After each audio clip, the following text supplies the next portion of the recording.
Hello and welcome to another episode of Having a Chat. My name is Tommy Casher, and today I'm chatting with Sophie Garbin.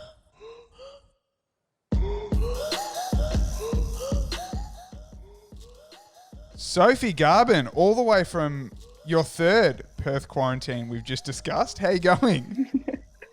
I'm good. It's actually, the weather's nice, but I mean, it sucks going inside, but it's only day 2, so maybe ask me in a few more days and I'll give a more honest answer. So day 2, how many quarantines and isolations would you have done over the last... Okay, let me rephrase it. How many hours do you reckon you've spent indoors where you've had to quarantine or isolate or whatever in the past 18 months? Too many to count. The annoying thing was last year when we initially got told that coronavirus was real and we could go home and we didn't know what was happening, so I think it was the 23rd of March, and I flew out the next day and I missed WA closed their border at the 2 o'clock and I got in at 9 o'clock. So I was literally hours away from not having to isolate. And that was my first isolation. That was all when it was a novelty and stuff like that. So I actually enjoyed that one. I had my sister and everyone else was not doing anything anyway, so it was fine. But yeah, now coming back to Perth, I come back and everyone's free. They don't know what COVID is over here. And then I'm stuck inside. But yeah, look, the hours are countless. I honestly have no idea, especially with the season this year. Would you consider yourself an expert? Have you got your go-to, I don't know, Netflix or Stan shows that you're watching, or are you a puzzler or a book reader? Oh, I remember that the first couple of times I was I'm going to do something so productive. I'm going to learn a new trick. I remember one time I was I'm going to braid my hair every day and become really good at braiding. That lasted one day. But no, this time I'm not doing anything productive. I've started watching Squid Games, which I don't know if that's a great idea. I don't know if you've watched it. I don't think I recommend it, but I feel it's one of those shows you have to watch to understand. But yeah, I'm just on the Netflix this time. My girlfriend's watched it, and I'm just not. I don't know, not my vibe. And How does she watch? Does she watch it with the subtitles, or does she watch it in English? She's watched it in English, and that's when I was the dubbing just loses me. I'm I can't do it. So you'd recommend you've got to watch it with subtitles?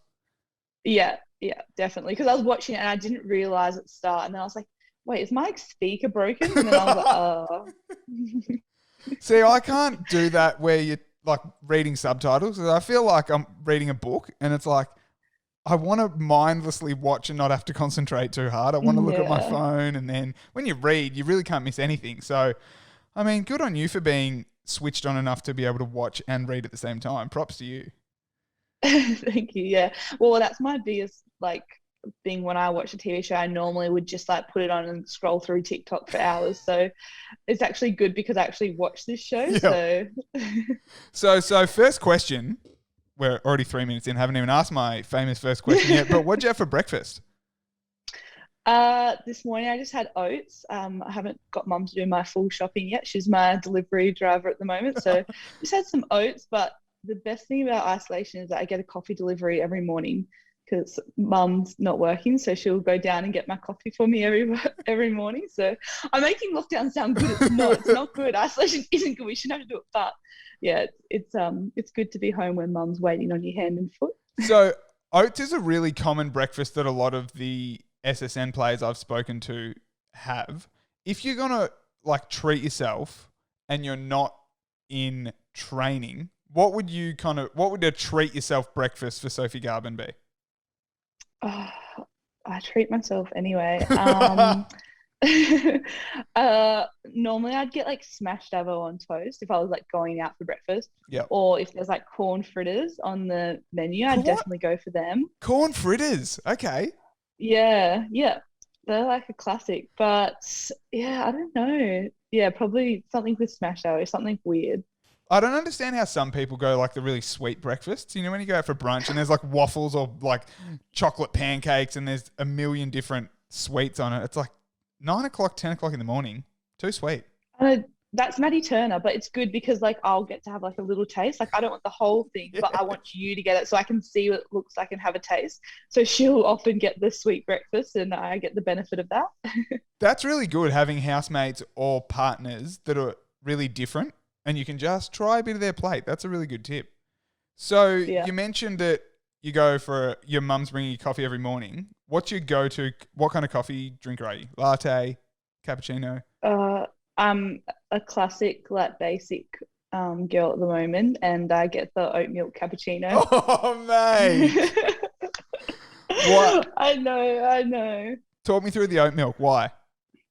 Well, I genuinely just don't like milk. Like, I've never liked milk. Like, even as a kid, I just like never liked, like, my brother and sister like drink it out of the like carton. I think that's disgusting. So I did have like soy, and then like sometimes I do almond, but then oat milk's like trendy now, so I'm just a classic for the trend. But the funny thing is, like I said, I don't like milk, but like if it's flavored milk, fine, as Yeah, long as it chalky doesn't have milk. the milky taste. Yeah. Chalky milk, we had that after every game, so it's fine.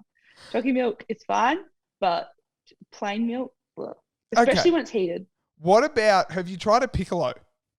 Because a piccolo is literally, Yes. but so that doesn't do it for you? You prefer the extra oatiness of the oat milk cap? Like, no, I want a big coffee. I don't want this little mini one. Yeah, but see, that's why I like the piccolo, because it's the same amount of coffee, just less milk. So if you want the less milk, you know what I mean? No, I still want Okay. the milk. Okay. All right. So let's get into it. So, mate, you've just come from Diamond's training camp. How was that? It was good. It was intense. It was a big 2 weeks up in the sunny coast. It was a good location though. It was pretty much like I think we had one day off the whole time we were there. It was training every day. Most days was double sessions, so we'd do gym in the morning and then go into court in the afternoon. So yeah, it was a really tough couple of weeks physically and mentally, especially coming from the SSN season, which was, you know, what it was. And yeah, but it was good to get back with all the girls. We haven't been together since the start of the year, so it was good to get back into that environment and have people like Steph and Gretel, who weren't there in January, come back into the environment as well and bring a few new little babies in as well. Yes. So cute with the babies. But how are you feeling in the lead up to the Com Games in Birmingham, which they start in July next year? So obviously the SSN season, I'm assuming, will need to start earlier to enable you to finish the SSN, then get over there and play that. But how are you feeling in the lead up? Yeah, I think the SSN season is starting a few months earlier. I'm not sure the exact dates yet, but They haven't I'm come across my excited. desk yet. Oh, yeah. Well, you're the most important person they should come across. I would have thought so. Yeah, I'm excited. I think like it's a like great opportunity at the moment. Like with the squad, it's quite new and some fresh faces in there. And I think you know, anyone could be in that 12 that travels over. I think like the SSN competition is so strong, and you can see that from the last couple of years. It's gotten so much stronger with the closeness of the ladder and that top four. But yeah, I'm just excited, and you know, hopefully I get the opportunity to head over there. I think that's like something I've dreamt about for since I was a little kid. I always wanted to go to the Olympics or the Com Games, so I think that'd be pretty awesome.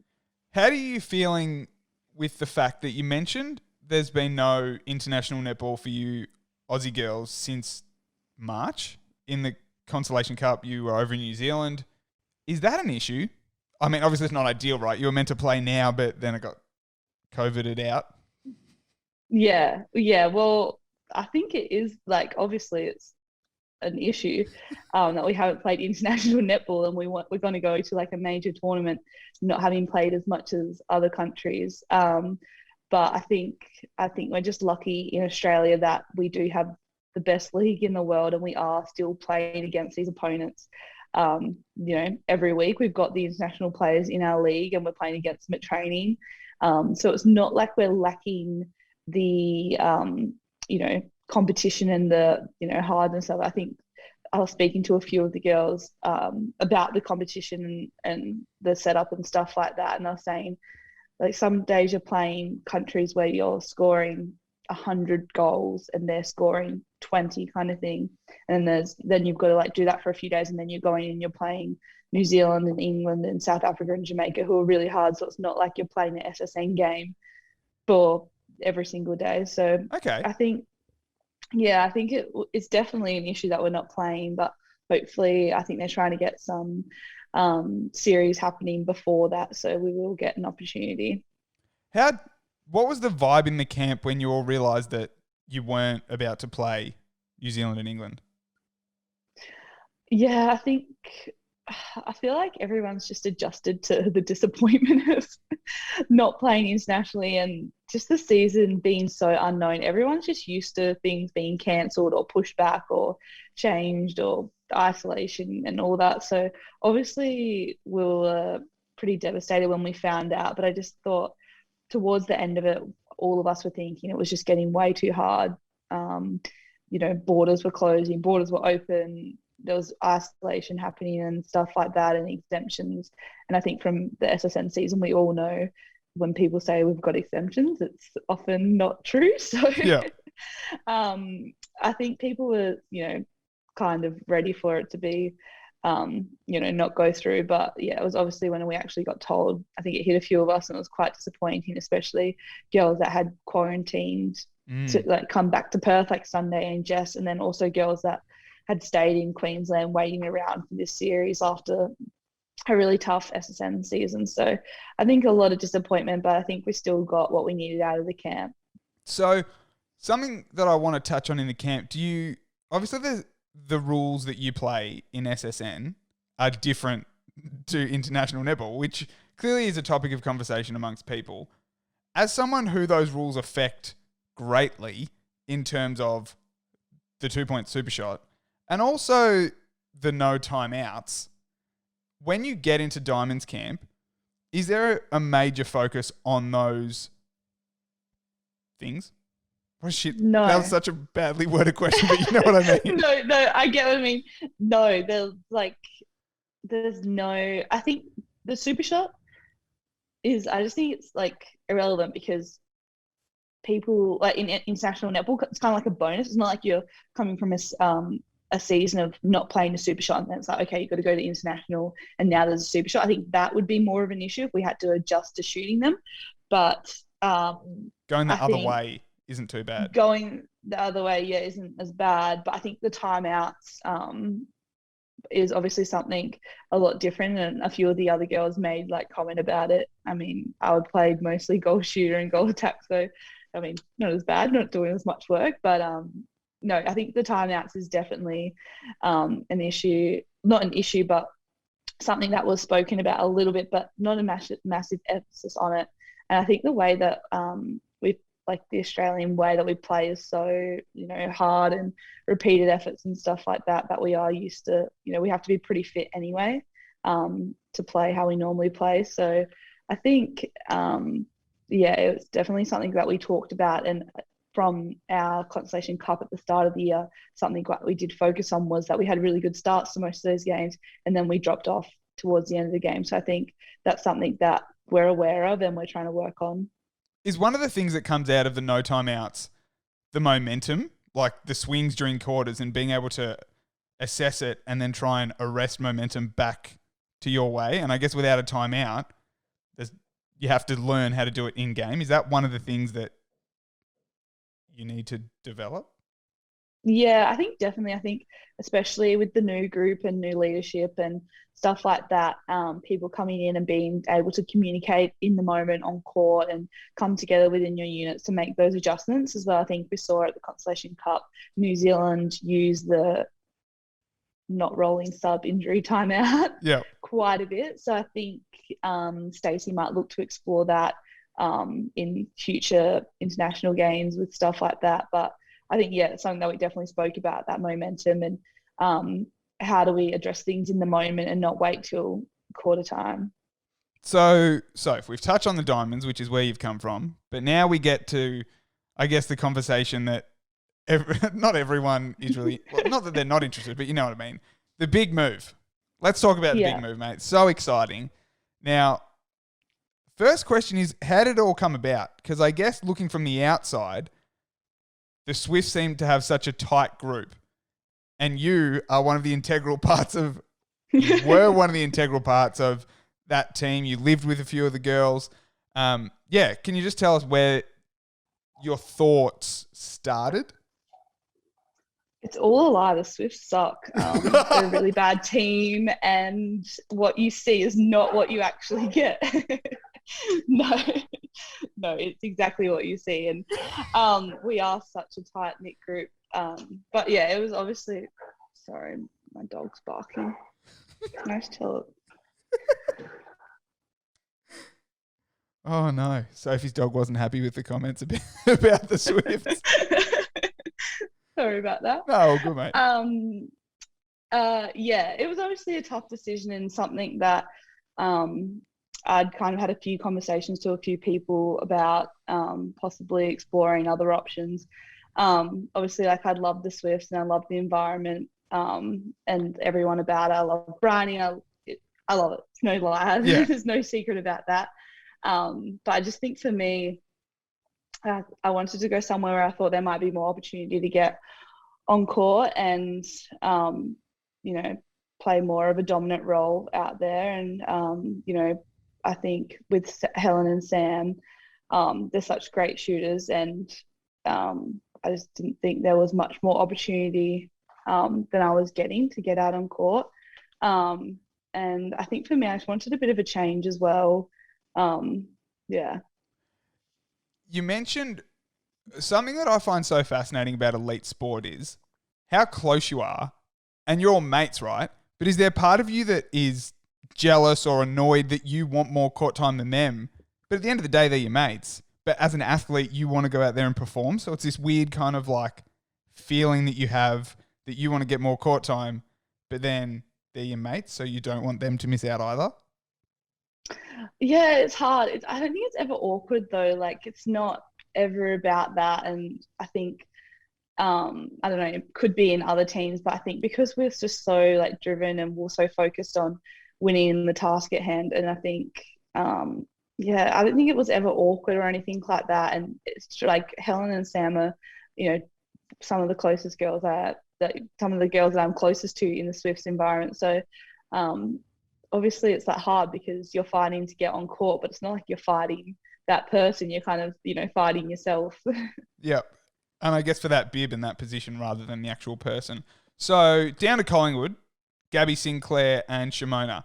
Now, do you see yourself as a goal shooter? Or obviously you're versatile, right? You can play both. But what's your preference? Yeah. I don't really have a preference. I think obviously I'm more comfortable when I'm playing goal shooter, and it's what I kind of grew up playing. But the last couple of years I have been playing more of that goal attack role, and it's somewhere that I'm looking to develop. And I think in the league as well, there's a lot of international shooters and goal shooters more specifically. And I think in this league as well, you can't really afford to only play one position. I'm looking to develop that goal attack game a little bit more, and wherever Richo needs me or wants me, I'm happy to play. But yeah, can we expect to see you swinging out to wing attack, taking the bib off Kelsey as well? I'm not sure my speed will keep up with the wing attack role, but I think my next position would be keeper. I want to be a goalkeeper. Yeah, okay. Do you ever play that at training? No, never. Maybe work on that. Maybe give it a go. So, okay, Collingwood, how do we feel about... Okay, so you've obviously moved from Perth to the Swifts in terms of your first move across country, moving away from family. You obviously managed that. How do you then go moving to a complete another city? Do you know anyone in Melbourne? I know a few people. Actually, probably know more people in Melbourne than I do in Sydney. Really? Yeah, like my sisters play basketball there, so a few of her friends live there, and then just I know a few other girls from school and stuff like that. Very talented family, aren't you? Yes, your sister. Who does she play for? Your sister?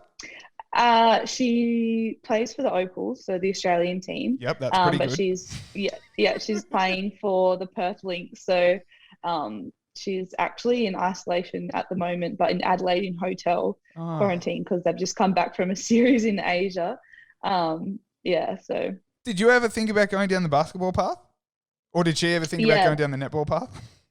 No, we were both more probably basketball, and then trainings, like when she went more basketball and completely stopped netball.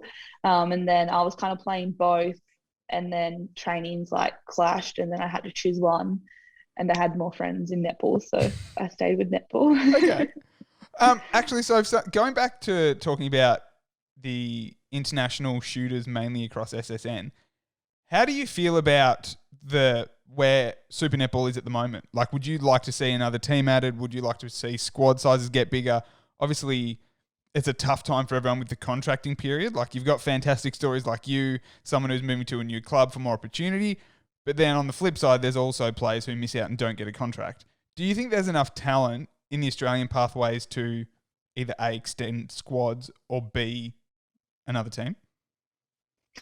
Yeah, I 100% think we should have more teams. I think we should have at least two more teams. I think there's definitely enough talent. I think we saw last year, especially when, squads were extended and girls were able to come in. There was, injuries and people had to rest some weeks, and we saw people come in and get opportunities like Georgie Horges. I don't think she was signed, but she got put into that extended squad, and now look at her, she's doing amazing. So I think we definitely have that talent, and even see like people like Kelly Singleton, who's now signed with the Swifts. She came to the hub with us last year, and I just think we definitely have that talent. I don't think squads should be extended personally. Ooh, okay. I think in terms of game day, Yep. no. I think you should still have 10 for game day. I think, yes, extend squads in terms of our training partners and that sort of environment. But I think on game day, how many teams actually use all of their 10? Not many. And I just think for people, I don't know an example, but there's some people that go there, when it was the squads of 12 in the ANZ, some people would never play netball, and then they'd miss out then they'd go and play A&L at the end of the year and stuff like that, or they might miss out on playing A&L because they're in the, Swifts environment kind of thing. So I think as someone who has spent a fair bit of like my career on the bench, I think I wouldn't want that to be then behind two people, if that makes sense. Of course. If you have four shooters and there's a third shooter and a fourth shooter, the third shooter's going to get on, the other one's going to be sitting on the bench and probably not playing netball. So, yeah, I think definitely more teams. I think, and I honestly think there's so much like Australian talent. I think just at the moment it's hard because there is that feeder program. They try to do that A&L this year, but coronavirus again ruined something. So we weren't able to do that. But like in the contracting period, we've seen so many younger girls and not so that younger girls come through from the Australian pathway. So I definitely two more teams. It's such a great point. I hadn't really thought about it in that sense. I just thought when we had the hub situation, there were the players you mentioned who got to go in the hub, as well as Elle McDonald, Jackie Newton, Ali Smith, who are now all on lists themselves. And I just thought, well, if you extend it to 12, that's more opportunity for more players. But it's really not necessarily more opportunity because the games don't extend. There's still only however many minutes in the game. And that's not necessarily going to bring those players more court time. That's a really good insight that I hadn't really thought of. And I guess you have more teams, therefore more games. There is more court time available. Great work, Soph. Good job. Yeah, I'm smart. Yes, you are. Smarter than I am, mate. Who's going to be your new bestie at Collingwood? Have you reached out to anyone yet? Have any of the players reached out to you? Who are you going to be TikToking with? I don't know. I feel like all the girls have reached out and well could be. I don't know who I'm going to be besties with. I've seen Jeeva's on the TikTok, so we might be able to collab. But I don't know. I'm just excited to get down there and beat them all. That was what attracted me to Collingwood as well. Like they just seem like such a fun bunch, and I'm excited to get down there and get to know them all better. Are you excited about moving to Melbourne? I'm originally from Melbourne. I'm in Newcastle. I live in Newcastle now, but originally from Melbourne. Now, there's the big, obviously, Melbourne-Sydney rivalry. Where do you land on that situation? I'm very excited to move to Melbourne. I think, I think it's such a cool city. I've been there a few times, so and we spent a little bit of time there in the hub. But hopefully once it's out of lockdown, I'll be able to live the full Melbourne lifestyle. I love brunch. I'm a bit of a foodie, so I'm happy with that. But no, I'm very excited to head down there, and I love AFL as well. So head to the G, watch some AFL. So yeah. Now, are you a West Coast supporter? Yeah. Yeah, okay. Yeah. Okay. Don't know how many games they get at the G, but... I know, but actually, like when when I moved to Sydney, we'd go to a lot of the Swans games because we had like a link through QBE. So then I became this mad Swanee supporter. So I don't know who I'm going to go for next year. Sure. I'll probably get invested and become a pie. You will. You really will. I can see you there. And maybe get to some of the Storm games with Kelsey. Yeah, I'm not a massive NRL fan, but I'm sure I'll go. So now, are you on Twitter? Yeah. Okay. Do you know how big... Are you kidding? I'm like Twitter famous. Now, I do, to be honest, asking if my guest is on Twitter is my lead into my Twitter question. So, obviously, you're aware how big the netball community is on Twitter. Yes. Yes. Sorry, I forgot we're on a podcast. I'm like nodding my head. A lot of diehards. Now, I have enacted the help of one of Nettie Twitter's biggest profile/personalities, Georgia. Now, Georgia has a couple of questions for you, so I will share my screen.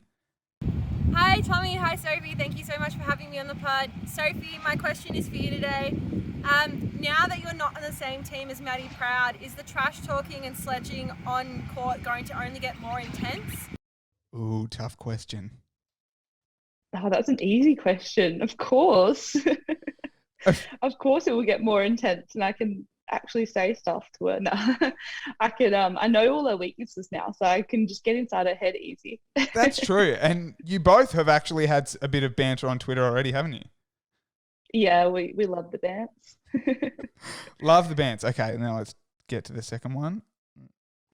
And my second question is about the music in the change rooms at Magpies. Do you know who's in charge, and is it going to be like a hostile takeover so you can play some more Justin Bieber? Thank you.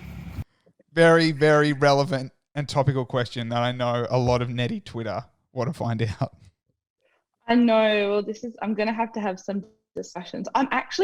Sometimes I get like a bit of anxiety around playing the music to like a new group. So I'm like, what's the vibe? What's everyone's fit? So I think I'll slowly just like work my way into like taking over the Bluetooth. Yeah. But I actually don't, okay, I'll say this, but I actually don't play that much Justin Bieber. Like I am a DJ for the crowd. So I listen to my Justin Bieber before the game in my room with my headphones on. Yep. And then when we get to the courts, we actually had a shared playlist this year. And I said, put your songs on that you want on there. They're not on there, they don't get played. So I was a DJ for the people this year. So that's good. Yeah. What were some of the tracks that were in there in the pre-game pump-up? Is it a pump-up?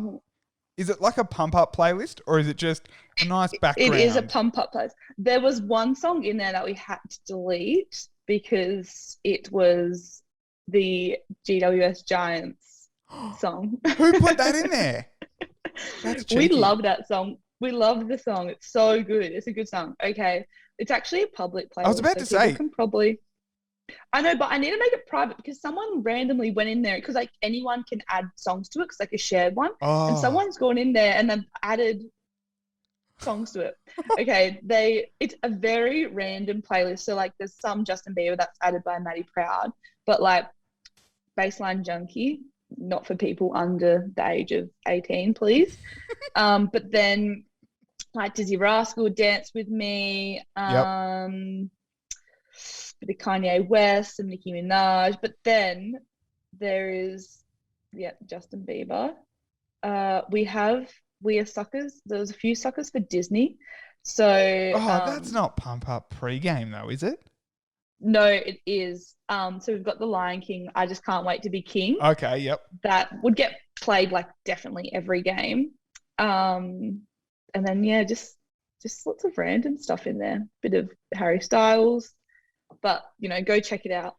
It's called Swifties Game Day. Swifties Game Day. Go check it out, but also don't add to it. Don't be a dick. Yeah, don't add to it, yeah. Or maybe now that you don't play for them, we can hijack it. Yeah, go nuts. Or I'll just change the name. Yeah, true. So for how good were the I kind of jump all over the place here, but what were the post grand final celebrations like? Like that you put out a bit of content on your Instagram story. It looked like a lot of fun. How hard did you go? Well, it was actually no, it wasn't quite tamed. It was tamed. We're responsibly athletes. Of But no, course. it was I think after the 2019 grand final, it all quite like went really quick, and it was like just that one night, and then I went to bed quite early that night, and then we kind of just like didn't. I don't think we celebrated, not, and it's not even the alcohol and the party and stuff like that, but I don't think we celebrated the win as much as we should have. And I think we realized that after that, it kind of just like was like went by like that, and then it was on to the next season, on to the next preseason. And I think that's one thing this year that I was really wanted to do, is like just enjoy every single moment, like from the time the final whistle went to like just that time on the court, the time in the change room after. And it was good this year because we were in the hub that everyone had a few extra days with us in Brisbane doing reviews and stuff like that. So we did get to spend like a good chunk of the next week together, and then we all as a team went to the Goldie for a few days before girls went back to Sydney and the English girls left. So I think, this year we just made more of an effort to actually like embrace it and be like, this is bloody hard to do, and you don't do it every year. So we just really enjoyed it, and wore our medals out as much as we could, and stuff like that. But yeah, I think having the extra week in the hub, and even for Bryony to be able to be there and celebrate with us, even though her family wasn't there, but it was kind of a good thing because she could be there with us and celebrate. But we had Nat Cook, who's a Olympian. She was in the change room after with us and celebrating hard. But no, it was really fun. And yeah, I think we really embraced the win, which was good. Do you think there's a reason that in 2019 you didn't embrace it as much as you, in hindsight, could have? Was it like, all right, we've got another season next year, we want to do it all again? Was it kind of that mentality? I don't know. I just remember in 2019, we just like, it wasn't like we didn't embrace it as much. It was just like we were like, oh, like we did it, like celebrated it. And then I remember we went back like to Sydney. We had like went back to Sydney and kind of just like went back to normal life. And then we did like a team review. And I remember in the review, it was like, what can we do better? Like, and like obviously you always want to see like what can you do better. It was very, I don't know, I walked out the review and I was like, it doesn't feel like we've just won. Like it felt like we were getting in trouble. Like I don't know. And I just wanted this year to, like, when we won, I just wanted that to be appreciated so much more. And I think everyone kind of had the same feeling that they wanted to appreciate it more and, live in it a bit more, because we didn't even make the final in 2020, and we know how hard it was. And I think people kind of were getting the guess that not everyone would be here next year. And for me, I was obviously, thinking about that a little bit around that time. So I just wanted to really be in the moment and, enjoy it. And I guess, why not? You won. You girls should celebrate for a week. Like, if that's what you want to do, go for it. What was your, when you are drinking responsibly, what is your drink of choice? Champagne. Champagne. I love champagne. Yeah, I love champagne. Okay. Me and Maddie Turner actually got matching tattoos of a champagne glass. Can you show us? Is it in a spot where you can show us? Yes. Fantastic. Yes. Wait, it's actually not in a great spot now. You can see my foot. Yes. How good. Is Maddie's in the same spot? Yeah, same spot. So we got it on opposite legs so we can like cheers and stand next to each other. But we realized if we got it on the same foot, we could face each other and cheers. So there wasn't much of a thought process about it. Did you contemplate getting like a Swifts 2021 tattoo? Well, we all got like a Swift, like a bird thing when we won in 2019. And then this year me, Taylor Fraser and Maddie Turner all got Hoya tattooed on us. Yeah, talk us through Hoya. So it's like a TikTok thing, like a video, just like a meme. And the boys, like Bryony's boys, would always say like, can I get a Hoya? And then they told us to do it during a game one time, and we did it, and then we just kept doing it, and then right. it became a thing. Who's the biggest? Are you the biggest TikToker? Do you think at the Swifts? At the Swifts, Tay Frey, she was on the TikTok. Yeah. I love that you're saying on the TikTok. The TikTok. You're on the Instagram. Maybe I'm not the best TikToker because I call it the TikTok. But I'm not the best TikToker because I'm not a good dancer in any means. Okay. But I'd probably say Tay Frey is the best TikToker. Now, were you one of the original net chicks and chill girls? Yes, of course. There's only two. Was that only two originals? Was that you and Maddie? Yeah, me and Maddie Proud. What happened to that? It's coming. It's coming back. Is it actually? Stay tuned. Okay, we won't give away too much. So if the final thing I want to talk about is obviously the thing that you're most well known for, apart from your amazing netball skills and your intelligence, is your eyebrows. Oh my God, I was really wondering where this was going to go. I feel embarrassed now. You've said that. I haven't even. Do you know that though? With them. Do you know how much commentary they get? I know they do get commentary. I have seen a few tweets about them, but I actually don't like. I used to hate my eyebrows when I was younger. I was How like, no, dare they're you. so like thick and gross, and like I had, oh God, don't my regrowth. I had like lighter hair when I was younger, and my eyebrows were really dark, and I just hated them. And now I just don't do anything. I literally just like brush them with a brow gel. Right. Okay. So do you? Do you know what that is? I was going to say I'm talking to you. No. Do you know what a brow gel Mate. is?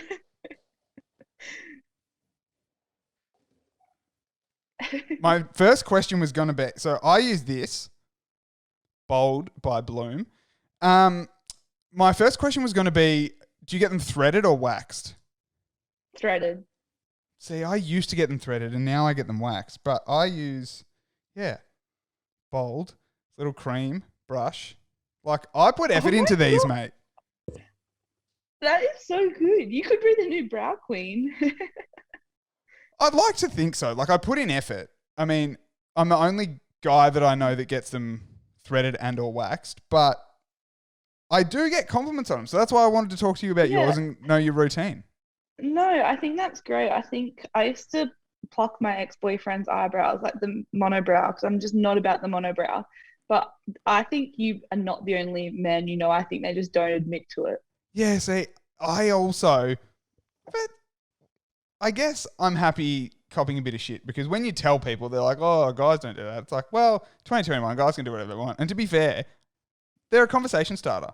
Once I've freshly got them done, everyone's like, your eyebrows are looking good.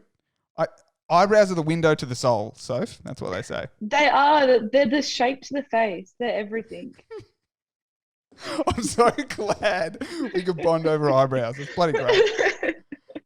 So if that's all I've got for you, mate, thank you so much for giving me some of your time. Although I know you're in quarantine, so like, really, what else are you doing? I've got lots. No, I appreciate your time, Soph. All the best with the Magpies next year and beyond. But Sophie Garbin, thank you so much for having a chat. Thanks for having me.